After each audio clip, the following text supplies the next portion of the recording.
അതുകൊണ്ട് നിങ്ങൾ അധിക ടൈം നാൾ വെയിറ്റ് ചെയ്യേണ്ട. ജനനായകന് ഉടൻ തന്നെ ഇതിനുള്ള തീരുമാനങ്ങൾ ഇന്ന് നാളെയായിട്ടൊക്കെ ഉടൻ തന്നെ അത് പോയിക്കൊണ്ടിരിക്കുകയാണ്, ഉടൻ തന്നെ റിലീസാവും.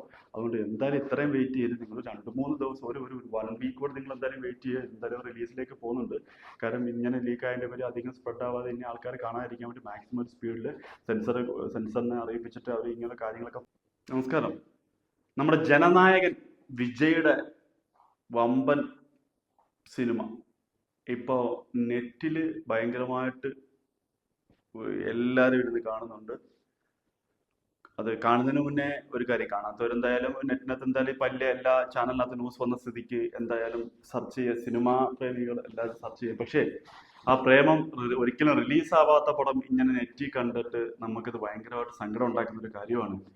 കാര്യം എത്ര വർഷത്തെ കഷ്ടപ്പാടാണ് ഡയറക്ടർക്ക്. അതിലുപരി അത്രയും പൈസ വിശ്വസിച്ചിട്ട് പൈസ മുടക്കി 350 കോടി രൂപ ഈ സിനിമയ്ക്ക് വേണ്ടി ചെലവാക്കിയ പ്രൊഡ്യൂസറിൻ്റെയൊക്കെ അവസ്ഥ നമ്മൾ കാണേണ്ടതാണ്. ഇപ്പം പ്രൊഡ്യൂസറിൻ്റെ അവസ്ഥയെ കണ്ടു പറഞ്ഞാൽ തിയേറ്ററിനകത്ത് ഫ്ലോപ്പ് ആവുകയും വിജയിക്കുകയൊക്കെ ചെയ്യും. പക്ഷെ തിയേറ്ററിൽ ഇറക്കിയിട്ടെന്ന് പറയാം. ഇത് കുറച്ച് അസഹിഷ്ണുത എന്ന് പറയുന്ന സിനിമയുടെ രാഷ്ട്രീയപരമായിട്ട് കുറച്ച് പ്രോബ്ലംസ് ഉണ്ടെന്നും പറഞ്ഞ് അതിന് സെൻസർ കൊടുക്കാതെയും, അതിലുപരി അവിടെ തന്നെ പൂട്ടിക്കെട്ടി, വിജയെ പൂട്ടിക്കെട്ടിയിട്ട് ഇപ്പോൾ ഇനിയൊരു സിനിമ ഇനി ഇറക്കണ്ട എന്നുള്ള രാഷ്ട്രീയ ഇലക്ഷനെ കഴിഞ്ഞിട്ട് ഇറക്കാൻ വേണ്ടിയൊക്കെയുള്ള തന്ത്രമായിരുന്നു. പക്ഷേ നിർഭാഗ്യവശാൽ അത് പിന്നെ നെറ്റിനകത്ത് അപ്ലോഡ് ചെയ്യുകയും HD പ്രിൻ്റ് ആണെന്നാണ് പറയുന്നത് കേട്ടത്. അതിനെക്കുറിച്ച് എനിക്ക് അറിയത്തില്ല. ഞാൻ ജസ്റ്റ് സെർച്ച് ചെയ്തപ്പം അതിനകത്ത് പ്രിൻ്റ് കാണിക്കുന്നുണ്ട്. പക്ഷെ ഞാനത് കാണാനോ അല്ല ഡിലീറ്റ് ആക്കാനോ ആ സൈറ്റിനെതിരെ ഞാൻ ജസ്റ്റ് മെയിൽ ചെയ്തിട്ടുണ്ട് ഇന്ന സൈറ്റിലുണ്ടെന്നുള്ളത്. അപ്പോൾ നമ്മുടെ ഓരോ കടമയായിട്ട് എടുക്കണം. കാരണം എന്ന് പറഞ്ഞാൽ പ്രൊഡ്യൂസറുടെയൊക്കെ വേദന നമുക്ക് എല്ലാവർക്കും അറിയാവുന്ന. ഇപ്പം ഞാനും 2 സിനിമയൊക്കെ പ്രൊഡക്ഷൻ ചെയ്ത് അതിൻ്റെയൊക്കെ അവസ്ഥ, ഒരു സുപ്രഭാതത്തിൽ രാവിലെ നമ്മൾ ഉറക്കം എഴുന്നേൽക്കുമ്പോൾ ഇതേപോലെ നമ്മുടെ പടം ഒന്നും അല്ലാതായി എന്ന് കാണുമ്പോൾ നമുക്ക് വളരെ സങ്കടമുണ്ട്. തിയേറ്ററിൽ ഇറങ്ങി ആ പടം വിജയിക്കുകയോ വിജയിക്കാതിരിക്കുകയോ അത് രണ്ടാം ഘടന സെഷൻ, അത് പ്രേക്ഷകർക്കുള്ളതാണ്. പക്ഷേ ഇത് ഒന്നും കാര്യം അതിനുവേണ്ടി വിശ്വസിച്ച് നമ്മുടെ കേരളത്തിലെ തിയേറ്ററിൽ എത്തിക്കാൻ വേണ്ടി കോടിക്കണക്കിന് ഡിസ്ട്രിബ്യൂഷനായിട്ട് പൈസ കൊടുക്കുകയും, പിന്നെ ആമസോണി ഏതാണ്ട് 120 കോടി രൂപയോളമാണ് അത് OTT റൈറ്റ് വിറ്റ് OTTക്കകത്ത് നമ്മൾ സെല്ല് ചെയ്യുന്നത് ഇവർ. പക്ഷെ അത് ഒരു ഇപ്പം വേണ്ട എന്നുള്ള രീതിയിലേക്ക് നിലപാടാവുകയും, പിന്നെ പല ടീമിൻ്റെ കയ്യിൽ നിന്ന് ഇവർ പൈസകൾ വാങ്ങി, കാര്യം തിയേറ്ററിൻ്റെ ടീമിൽ നിന്ന് പൈസകൾ വാങ്ങി ഫാൻസ് ഷോക്കാരൊക്കെ വലിയ ആഘോഷിക്കാൻ വേണ്ടിയിട്ട് പല കാര്യങ്ങളായിട്ട് നീക്കുന്നു. പിന്നെ അങ്ങനെയൊക്കെ കുറേ പൈസകൾ ഇതിലുപരി മുടക്കിയ ടീമുകൾ പല രീതിയിലുള്ള ആൾക്കാരുണ്ട്. അപ്പോൾ ഇവരെയൊക്കെ മുടക്കിയ പൈസയുടെ ഒരു വാല്യൂ ഇല്ലാതെ നെറ്റിനകത്ത് റിലീസ് ചെയ്യുന്നവർക്ക് ഒരു ബട്ടൺ പിടിച്ചമർത്തി അപ്ലോഡ് ചെയ്യുന്ന കാര്യമേ ഉള്ളൂ. പക്ഷേ ഇതിനകത്ത് ഭയങ്കരമായിട്ട് സങ്കടം തോന്നുന്ന ഡയറക്ടറെ കരച്ചിൽ നമ്മൾ കാണണ്ടേ. എത്ര വർഷത്തെ അധ്വാനമാണ് ഈ സിനിമ. ഒരു പീക്ക് രാഷ്ട്രീയത്തിനകത്ത് പൊളിറ്റിക്കലായിട്ട് പല പ്രശ്നങ്ങളും ഉണ്ടാവാം. പക്ഷേ സിനിമ കൈവിട്ട് കളിച്ച ഒരു ശരിയായിട്ടുള്ള പരിപാടിയല്ല. സെൻസർ ബോർഡുകൾ കൊടുക്കാൻ ഇത്ര നാളിട്ട്, പക്ഷെ ഇപ്പോൾ അത് OTTക്കകത്ത് പോലും കാണാതെ റിലീസാക്കാതെ അത്രയും നഷ്ടം. അതായത് എത്ര പൈസയ്ക്കാണോ സിനിമ എടുത്തത് അത് ആ നഷ്ടം കൂടാതെ തന്നെ ഇവർ ഡിസ്ട്രിബ്യൂട്ടായിട്ട് എടുത്തേക്കുന്ന പൈസ ആയാലും മറ്റു പൈസ ആയാലും എല്ലാം ഭയങ്കര ഒരു നഷ്ടമാണ് ഇപ്പോൾ ഈ സിനിമയ്ക്ക് സംഭവിച്ചേക്കുന്നത്. അതിൽ ഭയങ്കര ഒരു സങ്കടമുള്ള കാര്യം. ഇപ്പം നിങ്ങൾ എൻ്റെ ദയവ് ചെയ്ത് നിങ്ങൾ സിനിമയെ സ്നേഹിക്കുന്ന ആൾക്കാരാണ്, സിനിമയുടെ എല്ലാമാണ്. പക്ഷേ നമ്മളത് മാക്സിമം അത് നെറ്റിനകത്ത് കാണാതിരിക്കുക, അവോയ്ഡ് ചെയ്യുക. അതിലുപരി നമ്മളത് മാക്സിമം അത് പിന്നെ എല്ലാവരിലും എത്തിക്കുക, ഇത് കാണരുതെന്ന് നമ്മൾ പറയുക. കാരണം എന്ന് പറഞ്ഞാൽ അതൊരു റിലീസ് ഇപ്പം തമിഴ്നാട് ഇലക്ഷൻ കഴിഞ്ഞാൽ റിലീസ് ചെയ്യാൻ അവർക്ക് സെൻസർ കൊടുക്കുമായിരിക്കും. കാര്യം ഇലക്ഷന് ഒരു പ്രോബ്ലംസ് കൊണ്ടാണ് മെയിനായിട്ട് നിൽക്കുന്നത്. പക്ഷേ ഇത് ഇത് നെറ്റിനകത്ത് മനഃപൂർവ്വം ഇട്ടയാണോ മനഃപൂർവ്വം ഇടാത്തയാണോ, ഇത് ഇട്ടിട്ട് ആർക്കാണ് ഗുണം, ഇതൊക്കെ കുറേ ഒരു ചോദ്യങ്ങളുണ്ട്. ഇതുവരെ അതിനുള്ള ആക്ഷനായിട്ട് കുറേ ആൾക്കാർ ട്വീറ്റ് ചെയ്തല്ലാതെ എല്ലാവരും വന്ന് അവരവരുടെ പേജിനകത്ത് വന്നിട്ട് ഇത് മോശമായി പോയെന്ന് പറയുന്നത്, ഇതിന് ആക്ഷൻ എടുക്കാൻ ഏത് സൈറ്റിലുണ്ട്, അത് ആരാണ് എടുത്തത്, ഇതൊക്കെ ഇതിലുപരി ഇത്രയും വലിയൊരു സംഭവം നടന്നിട്ട് ആരെ പിടിക്കാനോ അല്ലെ അതിലുപരി ഫോളോ ചെയ്യാനോ ഒന്നും ഇതുവരെ ഞാൻ ന്യൂസ് കണ്ടില്ല. ഞാൻ നല്ല രീതിയിൽ ഫോളോ ചെയ്തിട്ടുണ്ട്. നമ്മുടെ പ്രൊഡ്യൂസേഴ്സ് ഗ്രൂപ്പിനകത്തായാലും അതിൽ പല ന്യൂസുകളും പല സൈറ്റിനെയും ഇത് ആരൊക്കെ എവിടെയൊക്കെ സ്പ്രെഡായി എന്നുള്ളതിൻ്റെ A to Z ഡീറ്റെയിൽസ് ഒക്കെ നമുക്ക് ഇതിനകത്ത് വരുന്നുണ്ടെങ്കിലും, അത് ഗ്രൂപ്പിനകത്ത് വരുന്നുണ്ടെങ്കിലും ആ ഗ്രൂപ്പിനകത്ത് അതിൻ്റെ ഉറവിടം എവിടെയാണെന്നോ അല്ലെങ്കിൽ ആ നെറ്റിനകത്ത് നീക്കം ചെയ്യാനോ അതിനുള്ളൊരു പരിപാടികൾ തുടങ്ങിയിട്ടില്ല. അപ്പോൾ ഇത് പുറത്തിറങ്ങിയാൽ ആർക്കാണ് ലാഭം? ചിലപ്പം വിജയുടെ കരിയറിലെ ഏറ്റവും വലിയൊരു പടവും ഏറ്റവും ലാസ്റ്റ് പടവും ഏറ്റവും വലിയ സംഭവമായിട്ടൊക്കെ ഇറക്കി. ഇത് ഇറങ്ങിക്കഴിഞ്ഞാൽ ആർക്കാണോ അടി മേടിക്കുന്നത്, അല്ലെങ്കിൽ ആർക്കാണോ പ്രോഫിറ്റ് എന്നൊന്നും നമുക്ക് വ്യക്തമായിട്ട് നമുക്ക് അറിയില്ല. പക്ഷേ ആ ഡയറക്ടർ രാവിലെ തന്നെ ആ ഡയറക്ടറിൻ്റെ ഒരു ഇത് ഉണ്ടായിരുന്നു, നിങ്ങൾ അവോയ്ഡ് ചെയ്യണം, അതാണ് സിനിമ ലോകത്ത് നശിപ്പിക്കുകയാണെന്ന് പറഞ്ഞ അദ്ദേഹത്തിൻ്റെ പോസ്റ്റ് കണ്ട് അദ്ദേഹം ആ പോസ്റ്റ് ഇട്ടില്ലെങ്കിലും നമുക്ക് തന്നെ അറിയാം, തിയേറ്ററിൽ നമ്മളെല്ലാം ആകെ പിന്നെ ഏക പ്രതീക്ഷയോടെ കാത്തിരുന്നത്.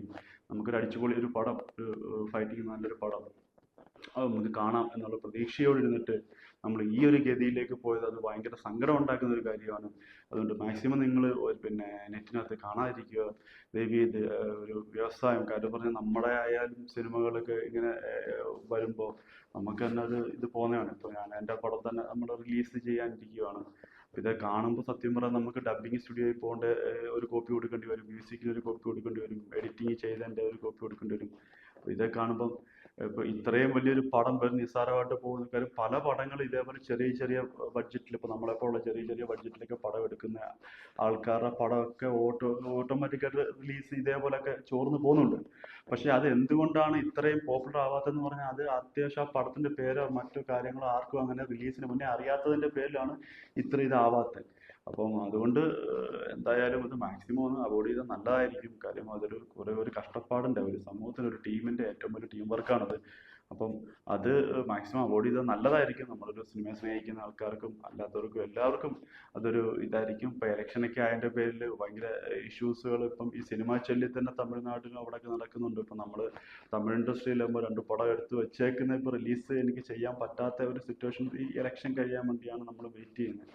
പക്ഷേ ഇപ്പോൾ നമ്മളെ കൊടുത്ത ആൾക്കാർ റിലീസിന് വേണ്ടി എടുത്തേക്കുന്ന ആൾക്കാരെ പോലും നമുക്ക് പേടിയാവുന്നു ഇതേപോലെയൊക്കെ പോകുമ്പോൾ. അങ്ങനെ അപ്പോഴാണ് ഇപ്പോൾ കണക്ക് വരുന്നത് വെച്ചാൽ പല പടങ്ങളും ഇതേപോലെ ലീക്ക് ആവാറുണ്ട്. അത് പക്ഷേ ആരും അങ്ങനെ ശ്രദ്ധിക്കാറില്ല. ഇപ്പോൾ വിജയ് പോലൊരു വലിയൊരു ആർട്ടിസ്റ്റിൻ്റെ പടമായതിൻ്റെ പേരിൽ മാത്രമാണ് ഇത്ര പോപ്പുലറായിട്ട് പോയേക്കുന്നത്. അപ്പോൾ ഇതിൻ്റെ ഉറവിടം ഇപ്പോഴേ കണ്ടെത്തിയില്ലെങ്കിൽ ഇനി വരുന്ന ഇപ്പം ഇത് കണ്ടെത്താനൊന്നുമില്ല. ഇത് 350 കോടി രൂപയുടെ ഒരു ലോസ്, ഭയങ്കര ലോസ് തന്നെയാണത്.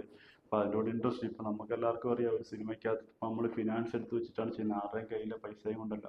അപ്പോൾ നമ്മൾ 1 കോടി രൂപയ്ക്ക് ഏകദേശം 2 ലക്ഷം രൂപയാണ് ഒരു മാസം പലിശ. അപ്പം ഇൻട്രസ്റ്റ് കൊടുത്തിട്ടാണ് ഈ പടങ്ങളായാലും നമ്മുടെ മലയാള ഇൻഡസ്ട്രിയിലായാലും എല്ലാവരും ചെന്നൈ ആയാലും പല സ്ഥലങ്ങളിൽ നിന്ന് നമ്മൾ ഫിനാൻസ് എടുക്കുന്നത്. അതിപ്പോൾ ഒരു 6 മാസം ഒരു 10 കോടി രൂപ കഴിഞ്ഞാൽ എത്ര രൂപ പലിശ ഇനത്തിൽ കൊടുക്കുന്നത്. അതിൻ്റെ അതുപോയി ആ പടം പിന്നെ ആരെങ്കിലും ഒരാൾ ഇങ്ങനെ മെനക്കെട്ടാൽ മാത്രമേ ഒരു സിനിമ നമ്മുടെ വ്യവസായം നിലനിൽക്കാൻ. അതുകൊണ്ട് നമ്മളെല്ലാവരും പറയും നിങ്ങളെന്തിനാ ഈ പൈസ എടുത്ത്, അല്ലെങ്കിൽ നിങ്ങളെന്തിനാണ് ഇങ്ങനെ കഷ്ടപ്പെട്ട് പടം എടുക്കുന്നത് വെച്ചാൽ അതൊരു പാഷനാണ്. അപ്പോൾ നമുക്കൊരു പാഷനായിട്ട് ഒരു പല ബിസിനസ്സുകളും ചെയ്യുന്ന ആൾക്കാർ വിജയിക്കാൻ വേണ്ടിയിട്ടാണ്. എന്ന് പറഞ്ഞാൽ ഇതൊരു ബിസിനസ്സിൻ്റെ കൂട്ടത്തിൽ ഇതിലുപരി നമുക്കൊരു പാഷനും കൂടിയിട്ടാണ് സിനിമ മേഖല എന്ന് പറഞ്ഞത്. അപ്പോൾ ഇങ്ങനെ ഒറ്റ ക്ലിക്കിന് അവസാനിപ്പിക്കുന്ന പരിപാടികൾ അത് ഭയങ്കര സങ്കടം ഉണ്ടാക്കുന്നതാണ്. അപ്പോൾ ഇതേപോലെ തന്നെ ഞാൻ പറഞ്ഞ പോലെ തന്നെ ഇപ്പോൾ ഏകദേശം 350 കോടി അതിൻ്റെ ഇൻട്രസ്റ്റ്, ഒരു വർഷത്തെ ഇൻട്രസ്റ്റ് എല്ലാം കൂട്ടി എങ്ങനെയൊക്കെയാലും 420 അതൊരു അയാളുടെ ലൈഫിലെ ഏറ്റവും വലിയൊരു നഷ്ടം മാത്രമല്ല, അയാളിനി നെക്സ്റ്റ് സ്റ്റെപ്പ് എന്താണെന്ന് പറയത്തില്ല. ഇപ്പോൾ ഒരു 1000 കോടി, ഇപ്പോൾ 5000 കോടി ആസ്തിയുള്ളവനും അല്ലെ 10000 കോടി ആസ്തിയുള്ളവനും ഒരു 450 കോടി എന്ന് പറഞ്ഞാൽ വലിയ പൈസയാണ്. അത് ഇപ്പം ചോദിക്കും പിന്നെ അത്രയും വലിയ പൈസ ഉള്ളവർ. അംബാനിക്ക് ഒരു 1 ലക്ഷം കോടി രൂപ ഉണ്ട്, അതിനകത്ത് 500 കോടി പോലത്തെ വലിയൊരു കടത്താണ്. ഇപ്പം നമ്മുടെ 1 ലക്ഷം രൂപയ്ക്കകത്ത് നിന്ന് 5000 രൂപ കഴിഞ്ഞാൽ അത് നമുക്ക് എങ്ങനെയാണ്? അപ്പോൾ അതേപോലെ തന്നെയാണ് അവർക്കും. അപ്പോൾ അതുകൊണ്ട് മാക്സിമം ഇനി കാണാത്തവരുണ്ടെങ്കിൽ സെർച്ച് ചെയ്യാതിരിക്കുക, അത് കാണാതിരിക്കുക. എന്തായാലും തിയേറ്ററിൽ തന്നെ ഇറക്കാനുള്ള തീരുമാനമാണ്. ഇതുവരെ എത്രയും വേഗം ഇത് കൊടുത്തതിൻ്റെ പേരിൽ ഇവർ എന്തായാലും അവർ ഇൻഫോം ചെയ്തിട്ടുണ്ട്. പിന്നെ ഇത് കോപ്പി ഇത് എവിടെ നിന്നാണ് ലീക്കായേക്കുന്നത് ഇൻഫോം ചെയ്തിട്ടുണ്ട്. ഇപ്പോൾ പെട്ടെന്നൊരു ഇലക്ഷന് മുന്നേ തന്നെ ചിലപ്പം പെട്ടെന്ന് സഡൻലി ഇത് കയറി വരും. അതുകൊണ്ട് നിങ്ങൾ അധിക നാൾ വെയിറ്റ് ചെയ്യേണ്ട ജനത ഉടൻ തന്നെ ഇതിനുള്ള തീരുമാനങ്ങൾ ഇന്നും നാളെയായിട്ടൊക്കെ ഉടൻ തന്നെ അത് പോയിക്കൊണ്ടിരിക്കുകയാണ്, ഉടൻ തന്നെ റിലീസാവും. അതുകൊണ്ട് എന്തായാലും ഇത്രയും വെയിറ്റ് ചെയ്ത് നിങ്ങൾ 2-3 ദിവസം ഒരു 1 വീക്ക് കൂടെ നിങ്ങൾ എന്തായാലും വെയിറ്റ് ചെയ്യുക. എന്തായാലും റിലീസിലേക്ക് പോകുന്നുണ്ട്. കാരണം ഇങ്ങനെ ലീക്കായതിൻ്റെ പേര് അധികം സ്പ്രെഡ് ആവാതെ ഇനി ആൾക്കാർ കാണാതിരിക്കാൻ വേണ്ടി മാക്സിമം സ്പീഡിൽ സെൻസറിനെ അറിയിപ്പിച്ചിട്ട് അവർ ഇങ്ങനെ കാര്യങ്ങളൊക്കെ പറഞ്ഞിട്ട് അവർക്ക് നഷ്ടം വന്നില്ല അവർ ഗതിക്കും എന്നൊക്കെ പറയുന്നുണ്ട്. പക്ഷേ അത് നമുക്ക് പ്രാബല്യത്തിലാക്കുമെന്നെങ്കിൽ ഉടൻ തന്നെ റിലീസിന് കാണും ഈ സിനിമ. പക്ഷേ ദയവ് ചെയ്ത് നിങ്ങളാരും നെറ്റിൽ കാണരുത്.